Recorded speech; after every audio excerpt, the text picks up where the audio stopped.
All of these attacks on DEI that you've been seeing, what if I told you that I believe this is a Trojan horse?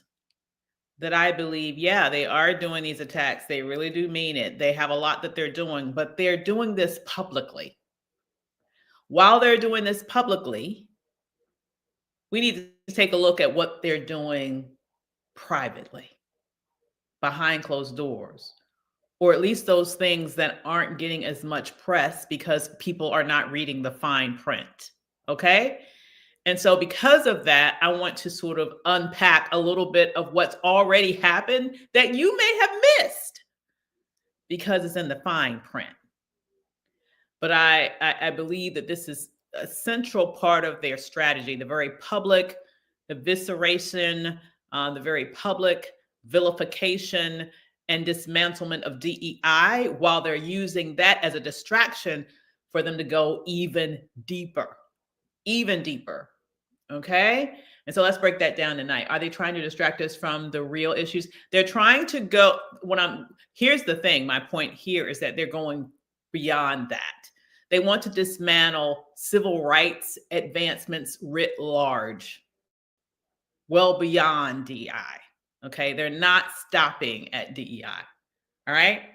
And let me give you a sense of why this sort of epiphany came to me and why I wanted to have this conversation with you tonight, because we've been talking about DEI here for the past several days. We've been talking about what's been going on, how you can adjust what you're doing, how you can evolve as an entrepreneur and as an employee, the things that you need to do to protect your future, which means don't just put your whole eggs in the one basket of your job, quite frankly. So we've been talking about that, but I got a call this morning from my oldest son. I got a call from my son today. Absolutely, Charlotte. I got a call from and even beyond that too. Charlotte is referring to the Equal Employment Opportunity Commission as the main target. I agree that, but I think it goes even beyond employment law. Okay. But we're going to talk about this in a second, you guys. So I got a call this morning from my oldest son, Guy DeWeaver, my number one son, my firstborn. Okay. And he had a question for me, which was very interesting. So you all saw yesterday, and also I posted again today, about how in the midst of everything else that happened yesterday with regards to the putting on leave all federal workers that work in DE&I departments, with regards to circulating a 4-page memo with specific instructions around how to shut down all DEI or DEI departments all throughout the federal government by 5 o'clock yesterday. In addition to that, he did one more thing that was very, very bold in public yesterday, specifically related to this issue. Absolutely. That's another thing. Absolutely right. Beautiful life. I'm going to talk about that. You're exactly right. Absolutely. Absolutely. Vet Spill says that Vet Skinswirl, I think I'm saying that right. He is just trying to dismantle anything Black people struggle with. Absolutely. And any and everything we have struggled to get. Okay. And, that we've had to fight and die for over the years. Justice Department being instructed not to take new civil rights cases or file breaches. In addition to that, by the way, they've frozen all current cases in the Justice Department. So in essence, they have grind to a halt the current Civil Rights Division of the Justice Department. We're going to talk about that in a few minutes in terms of what the implications of that are. Okay. But my son called me this morning and he said he saw my post about how Trump basically undercut, reneged, redid, nullified, in essence, Executive Order 11246, which was the executive order that was signed back in 1965, following the 1964 Civil Rights Act. And Executive Order 11246 essentially forbade discrimination in race, gender, and religion as it relates to federal employees and any organization that's seeking to do work with the federal government, seeking to get contracts with federal government. So that impacts a lot of employers all across the nation. It also went further to establish affirmative action. And so let me sort of give you a first of all, tell you what my son asked me about. Okay. And then I'll explain that. And then I'll talk about what's on the agenda next. Okay. So my son asked me a very good question, and it might be a question that many of you might have. Okay. The question he asked is, well, why didn't they just make that law? Why has it been an executive order all these many years, for 60 years? Why didn't someone at some point, hey there, Maya Rocky Moore, great to see you, girl, make this law? Well, I explained to him how, he understood, and I just reiterated how expedient executive orders are. Executive orders merely take, as we are seeing right now, the signing of the pen of the executive who was in office at that point. Hey there, girl. Every president pretty much has their own sort of things that they push through via executive order. And one of the reasons why presidents will use executive orders rather than going through the traditional route of legislation, because even though the executive orders are not as strong as law, like they can be just as easily undone as they are done, right? So any future president can undo any previous president's executive orders. And that's exactly what Trump did the other day. He did the same thing coming in behind Obama, undoing a whole rack of his executive orders as well. But the reason why presidents do that is because oftentimes they do that in situations where it does not seem politically feasible that they'll be able to get whatever that issue is across the finish line in terms of legislation, right? You have to think about the times that we're talking about. This happened around the time of the 1964 Civil Rights Act, which was followed by the 1965 Voting Rights Act. Both of those are laws. Both of those are still in place. Okay, those are actually legislation that were passed by Congress, signed into law. Okay, and they still remain in place. So it is a good question. How come in 1965 did they not just make this a law? And believe it or not, that's a little bit before my time. I was not born yet. Not that much later, but I wasn't born yet. Okay. However, thinking about the time period, we know what happened. The price that the Democratic Party, for example, paid for being, with Lyndon Johnson and the 1964 and 65 Civil Rights and Voting Rights Act, right? You had a huge blowback with Southern Democrats. As a result, a lot of them ultimately bolted from the party, switched sides, became Republicans, okay? And then at the same time, we also had a situation where, to this day, the Democratic Party has not ever received the majority of the white vote in America. The last time that they did it, okay, the last time they got that was prior to the 1965 Voting Rights Act. After that act was passed, no more majority white voting margins by the Democratic Party in presidential elections. None. Okay. So a big political price was paid. All right. It is possible and plausible that the political calculation was made that all the political capital needed to be used in that year to expand the franchise, to be able to pass the Voting Rights Act, understanding that there probably was not enough political capital to put more teeth into the 1964 Civil Rights Act, but also enough time had likely elapsed so that people could see there probably wasn't a lot of traction with regards to real world change with regards to the 1964 Civil Rights Act. So the executive order was passed in order to give more direction to make sure that there was a better opportunity for a diversified workforce. We know that every advancement that Black people have fought for, died for in this country did not lead to instantaneous change. And so that executive order was meant to give some direction, and actually to back it up with the force of federal dollars. So like, if you do not do these things, like create goals and timetables that you are to use to diversify your employment pool, then you're not going to be able to get any of these federal dollars. And money talks. bullshit walks. And so once that direction was provided, hey there, Ashley, how you doing? Is that Ashley? I can't even see. It is. Oh no, that's Sean. Okay. So once that direction was provided, then there began to be a little bit more traction, and it eventually it continued to grow. But as you all know, it wasn't that long before that was challenged, right? We've been going back and forth with this affirmative action issue for years. In fact, y'all, my dissertation was written on affirmative action. Um, but it was looked at. I looked at it from the context of affirmative action in higher education. But this is a challenge that we've had for years in this country. As soon as we have Black advancement, you have white backlash that are attempting to reduce the ability for Black people to gain representation in various spaces. Okay. So I just kind of wanted to lay that background so you can understand why that executive order was there versus a law. Okay. Now that you understand that context, I want to talk about what has happened now that he has, in essence, nullified that executive order.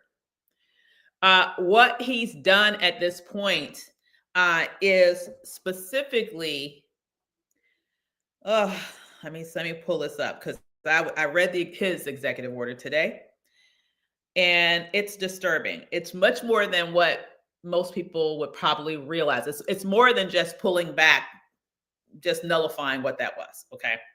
There are some new things that he's putting in here. Okay. And his executive order, specifically as it relates to DEI initiatives, he is directing each federal agency. You're exactly right, Charlotte. He's directing each federal agency to identify up to 9 potential civil compliance investigations that could could include publicly traded corporations, nonprofits, large foundations, among others. Okay, let me say that again so you got it, because I was a little herky-jerky when I read that. In his executive order, he is directing each federal agency to identify up to 9 potential civil compliance investigations, meaning that he is threatening to investigate publicly traded corporations, nonprofits, large foundations, and other organizations that he believes or they deem are in some way, shape, or form implementing DEI. I mean, this is feeling a lot like McCarthyism. It is disturbing. All right. And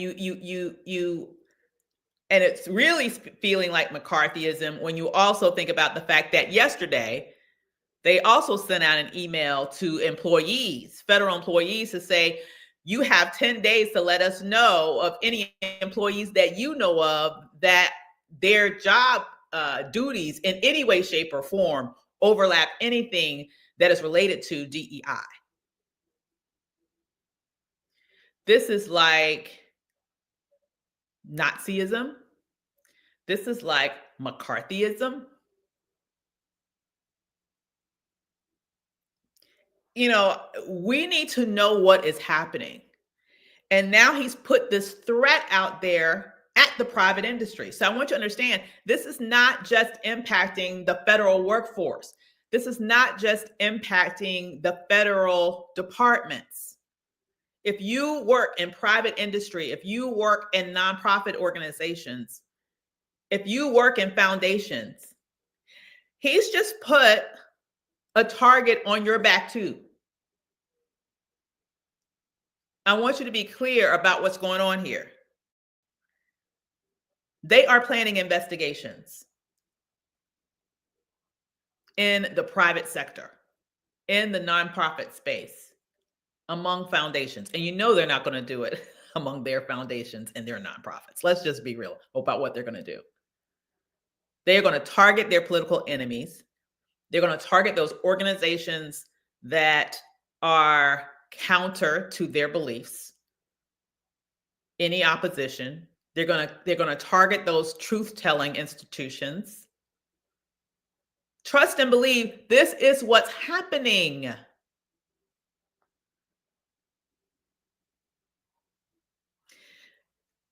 And I'm going to read you specifically this next part because this next part is very, very chilling to me because I know that a lot of us are saying we'll just do the work, but under a different name. Listen to this. This comes directly from his executive order. Shall coordinate the termination of all discriminatory programs, what they are considering discriminatory, including illegal DEI, which right there is a lie because there's nothing illegal about DEI. There's nothing illegal about it. This comes from the same man that wrote an executive order that went counter to an actual constitutional amendment. Now, the judge put a stop to that today. But the fact that he actually put his pen to paper to sign an executive order that was completely in diametric opposition to a freaking constitutional amendment, this is the last person that you need to be taking your cues from in terms of what's legal and what's not legal. He is trying to say, like a king, I make the law. Whatever I say is the law. Fuck the Constitution. Forget about whether or not there's any laws passed against this thing. I'm going to call it illegal. So this is literally the text. I want y'all to know this is literally the text from his executive order. But I'm not finished, okay? Shall coordinate the termination of all discriminatory programs, including illegal DEI and diversity, equity, inclusion, and accessibility mandates, policies, programs, preferences, and activities in the federal government. And here's the phrase I want you to pay close attention to. He ends this paragraph with this phrase, under whatever name they appear. Under whatever name they appear.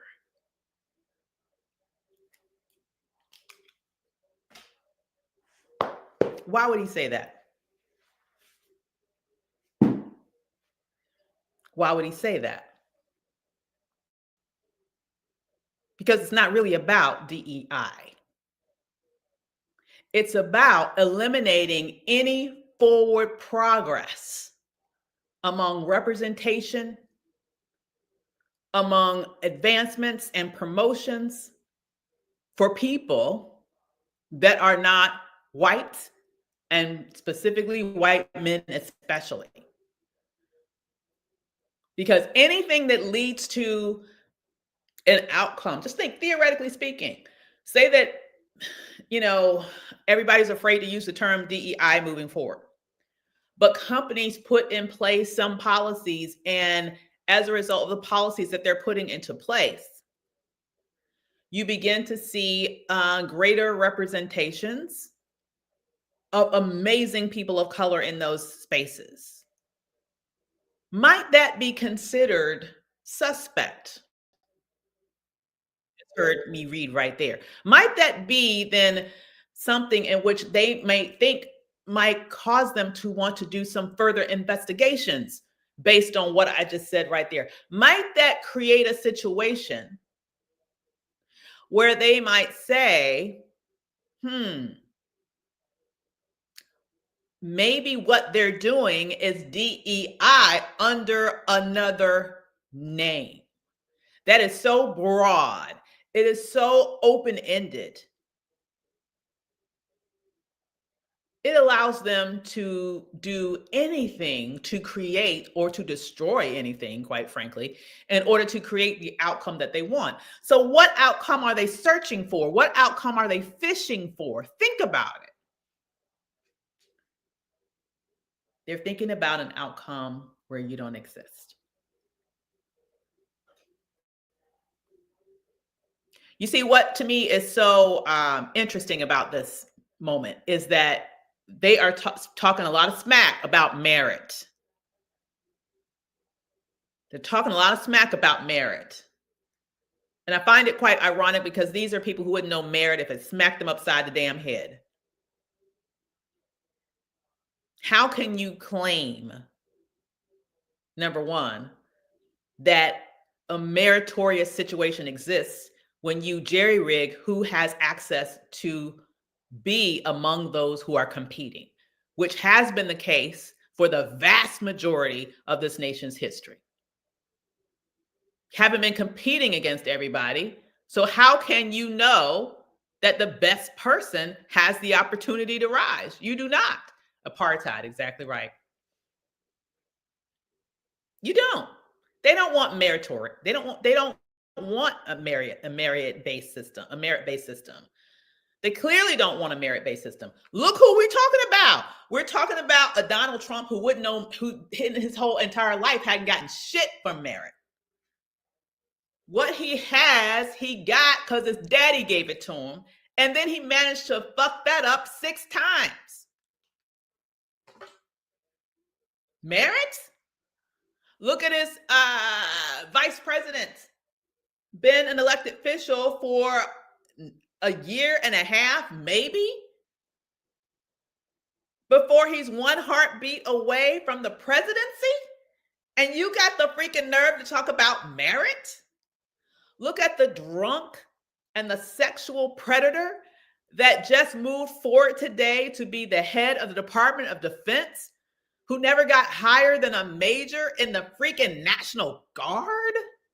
And you got the nerve to talk about merit? And out of the exact opposite side of your mouth, you're calling the Black 4-star general a DEI hire? These are these people. They don't care about merit. They don't care about merit. They don't care about fairness. They just want it all.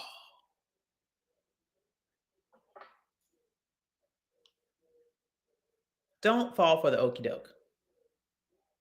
We all know that they don't care about fairness or merit. They want exactly what they told you that they wanted. From their perspective, making America great again, which harkens back to a past time, is about taking America back to a past time in which the only opportunities that were available were those opportunities that were made available for white men. And everyone else had lower, more subservient positions that did not allow them to have access to the level of wealth and the level of success and the level of opportunity that we fought hard for and died for in order to have access to today. I guarantee you, most of you who are on here with me right now, your parents were in this country, building this country, God knows how long before Donald Trump's racist ass parents decided to come over here. And I'll be damned. And I'll be damned. You're right, Black jobs. Exactly. And I'll be damned if I'm going to sit here and let that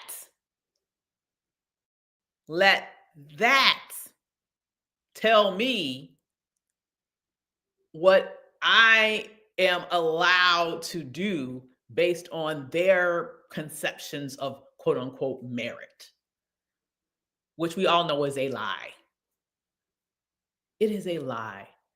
This is just a way for them to try to reassert very, very overt systems of discrimination and advantage, unearned advantage and privilege that provides greater opportunities, access to opportunities that to white men as opposed to any other segment of the population.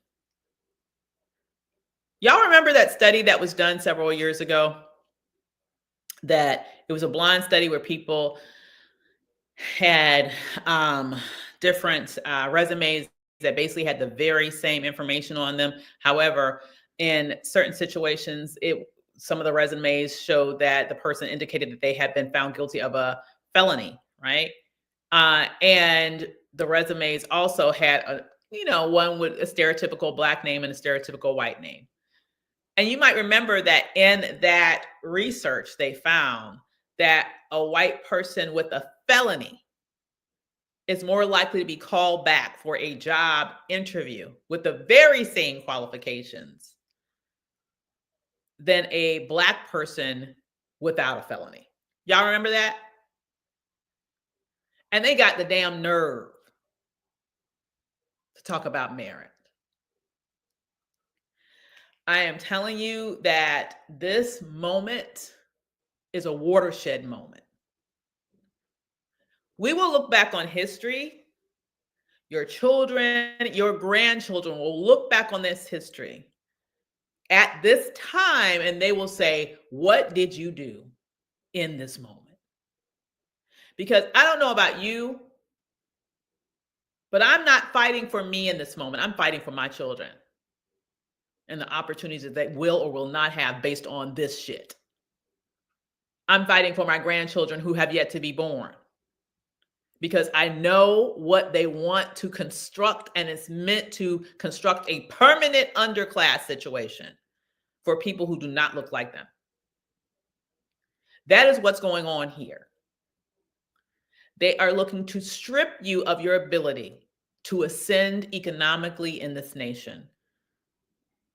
And they're doing it under the guise of attacking DEI. They are not stopping with DEI. They are going straight throughout in terms of all manner of civil rights advancements. Because what I just told you about is not DEI. 1965 Executive Order 11246 was not DEI. That preceded DEI. What they're doing right now with the Justice Department, freezing all cases in the Civil Rights Division, effectively shutting down the Civil Rights Department of the Department of Justice, that's not DEI. It's an attack on civil rights advancements in this country. These are the things that your foremothers and your forefathers went to the wall for. This is what we fought and died for. I'd be damned if they take it away on my watch without a freaking fight like they have never seen. I'd be damned. So what I am telling you right now, you all, it's going to take coordination of activity. It's going to take unity. It's going to take those of us who have our businesses to start to think a bit more creatively and strategically about how do we create success for our businesses under this more challenging and hostile environment.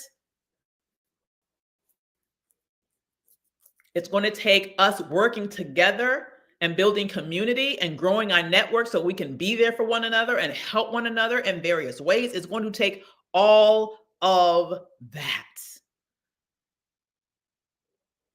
and more.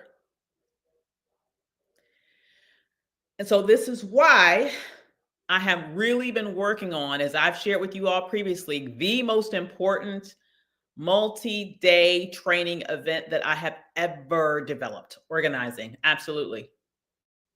And I kick it off the beginning of next week on Monday. I want you to join me, kind of like how you've been joining me here, 7:00 every day, Monday through Wednesday. And I'm going to be sort of unpacking several different aspects of things that I believe, given my experience, not only in business, but also in advocacy and social justice movements, around what what needs to happen right now and how we can work together collectively in order to rise in this moment. And this is not just about, I'm gonna be very clear, what I'm talking about here is not just about, honestly, I'm not talking about protesting. I'll be perfectly transparent. This is gonna have nothing to do with us getting in the street protesting, okay? Nothing wrong with that, but that's not what this is, okay? What this is us getting very strategic about how we can assert and grow our economic power in this very moment where it is being directly attacked. We're focusing on our economic power as part of this work because that's exactly what they are targeting right now. They're trying to take away your jobs. They're trying to undermine the success of your businesses. They are trying to make you go back into the black job situation that he alluded to in the campaign. And just like my girl said, I ain't going back. I ain't going back. I believe that if we get strategic and we work together, as well as commit to up leveling our presence in our various fields, then we will be positioned individually to create new opportunities, find out where those opportunities are that currently still exist and be competitive in those spaces, and then figure out how we can work together cooperatively through partnership, and in certain situations, how we can individually rise in this moment. It's going to take a bit of it all. And so I will tell you, this is the most important. It's the most important training. I hate to call it a training because that kind of reduces, in my mind, the importance of what it is. But it is, I would call it sort of a multi-day gathering. Well, I will share with you strategies that I believe we need to put into place in this very, very critical moment. Please go and register at evolutionrevolution2025.com if you have not already done so. I know a number of you have. I just want to say congratulations to the hundreds of you who have already said yes. Okay. Congratulations to you if you've already said yes. If you have already said yes, definitely invite your friends. And let me just say, if you have friends who don't have a business, but they feel like their industry has been targeted and they need to start thinking about other ways that they can make money, invite them to. Invite them to. Here's what I know. In this moment, you cannot 100% rely on your job, no matter what you do. I saw a post today. I felt so bad for this sister. She said that she got a pink slip yesterday. And she worked in like a tech company. Okay. And she has a PhD and she had been working there for I think she said around 9 years or so, if I'm remembering correctly. And as far as she knew, she was doing really well there, and they let her go today, talking about DEI. And she's like, "What? What I do has absolutely nothing to do with DEI." What I want you to understand is they're going to use this. People and organizations of ill intent are going to use this excuse, the Trojan horse of DEI, to specifically and disproportionately target us for pink slips. So if you are someone who right now you're completely employed and that's all, you need to think about what else can I do? Okay. For those of you who have jobs specifically in the DE&I space, you definitely need to be there because we're going to help you start thinking through how can you evolve your business in a different direction that will allow you to still be able to make a very, very good living for yourself and your family. In this much more challenging and, as you can see, very, very aggressively hostile space. And if you are not in the DE&I space, you're still going to need to be there because I'm telling you, this is an indicator of an overall cultural shift that may still impact your business and likely will impact your business. Because companies writ large, some of their DEI commitment is also reflective in their supplier diversity initiatives, like who they hire, who they buy things from. If they feel like they no longer have to buy in terms of their supply diversity from, diverse business owners, that might hurt you. That would hurt you, right? So we need to start thinking differently about how we're going to do business in this moment. And that's what I'm going to be unpacking as part of the Evolution Revolution 2025. Okay. I agree with you, DL. And DL says we should see this as a movement. Sharon says, I have clients that are in the inclusion space. Here's my concern, Sharon, and I know that you're probably concerned for them too, because under what I just read, they're going to be targeted. They're going to be targeted. Can everybody see me okay? Because I got someone on LinkedIn that says the live is frozen, but I think everybody else is seeing it. So Dennis says, Ava Jones Weaver, are you not going backwards? We are now in a battle to get what we already have lost countless ancestors to get. That's right. We can move forward when the country keeps going backwards intentionally to hold us down. You're exactly right about that, Dennis. Here's the thing. I will say it is that old pattern of 3 steps forward, 2 steps back, 3 steps forward, two steps back. Our advancement in this country has never been a straight ascent up a mountain. It has never been that, because our foes have always sought to impede our progress. So whenever there is evidence that we have actually made a significant gain, there always is some level of a counteraction or a counter movement that's meant to pull us back. And that's what we're experiencing now. We are experiencing, in my mind, the counter movement that has come about, honestly, as a result of having a Black president. I believe we're still feeling that backlash. We're still feeling that. Because when you think about it, what happened? Out of that came the Tea Party, which basically is it's the same ilk of people that Trump appealed to. And remember, Trump's whole entire, that now call themselves MAGA, like those are the same types of people. And remember that Trump's entire political ascent got started from attacking Barack Obama. So it goes back to this, goes back to that. But just like every other time in our history, we will fight back and we will advance the ball even further once again. It's just now our turn, this generation's turn, your turn, my turn to step up to this moment and make that move again. All right? Absolutely. Pendulum swings harder. It sure does. It sure does. And it will take boldness, not trying to be incognito or scared because they've shown and started playing their hand. You're exactly right about that, Carlos. Absolutely, it's going to take boldness. Don't understand what makes their lives better. That is true. It's very interesting that, a lot of people are going to, but what I think is very interesting about that, I hope I pronounced your name correctly, but Akachiniki, hopefully I pronounced that correctly, is that I really believe that there are individuals that have such disdain for the people that they hate, the groups that they hate, that they would, if they feel like you would be harmed more than them, even if they're going to be harmed, they would be okay with that. And I think that we see that every time. A lot of people wonder, like, why do certain groups vote against their political interests, like poor whites?